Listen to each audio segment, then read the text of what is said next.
Welcome to everyone to another edition of the Russell Cage Experience right here on YouTube or MySpace or Facebook or, whichever one of those you're watching it at. As always, I am your host, the Tennessee Stallion Russell Cage right here. And this is my review for ECW September 2nd, 2008.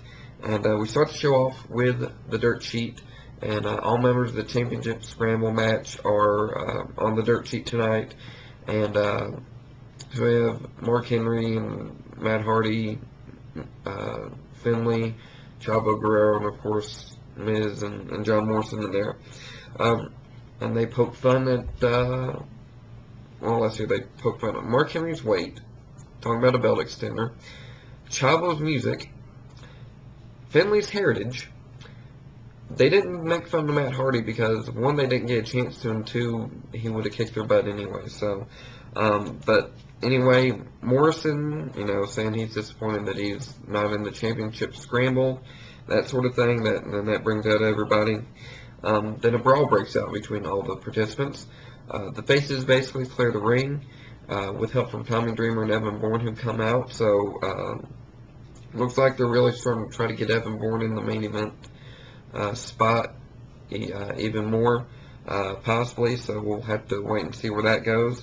After we come back from commercial, Teddy Long's trying to calm everybody down, and he makes an 8-man tag match for the main event that night. And the first thing that popped in my head, I'm like, what are you doing putting the entire ECW roster in the main event? Who else is going to fill in, the other matches? Because that's a big part of the roster right there in that 8-man tag match. Because, they don't, it's not that big. So, it's going to be Hardy, Finley, Evan Bourne, and Tommy Dreamer against The Miz and Morrison, Mark Henry, and Chavo Guerrero in the main event. So, I'm looking forward to that match here. Next up, we have Super Crazy versus Gavin Spears. And, Gavin not necessarily jobbing to Super Crazy, but basically not picking up the victory, and looks like they're trying to go the opposite way with him than they are with the Ricky Ortiz. So it's kind of interesting to see where, what they're going to do with him, see if he's going to win a match, win an ECW contract, that sort of thing. I'm like DJ Sleazy C. Gavin Spears didn't really do anything for me. This match didn't really do anything for me. And really neither did the next match, Ricky Ortiz versus Ryan Braddock.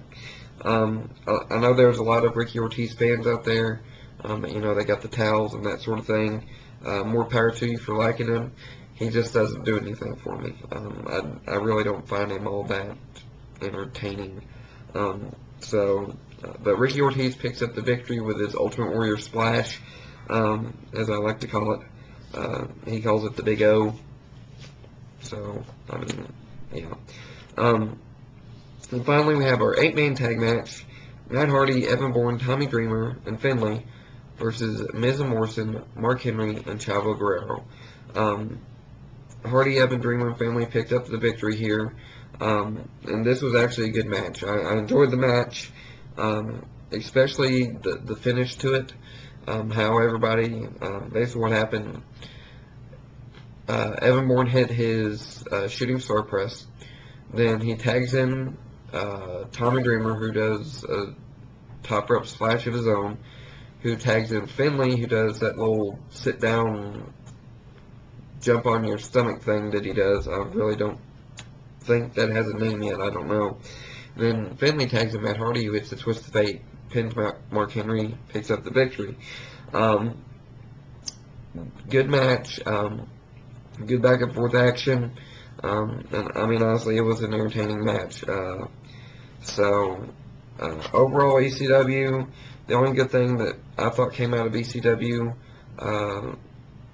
and this one's up for argumentation, the dirt sheet, and match of the night for me went to the 8-man tag match. It was very entertaining because not only do you have Miz and Morrison, Matt Hardy and Evan Bourne and Finley, who are very entertaining in the ring, but you have them all together in a match. So, but I'm kind of interested to see what they do with the championship scramble, if they give it to Matt Hardy, or if they keep it on Mark Henry. You know, and then you could possibly even do. I know it's not really a good thing to do a face versus a face, but you could have a Matt Hardy versus Evan Bourne type deal. I think that'd be a good match. But overall, ECW wasn't the best, but it wasn't the worst either. So we have definitely seen worse in the past. So that's my review. Hopefully, I'm going to watch TNA Impact this week again and have a review up for it. I'm really getting into TNA Impact, so I'm really wanting to see where they're taking this entire storyline with Sting and all them. So. With that being said, I hope y'all have a great day, and I will be giving you a review later. Take it easy, guys.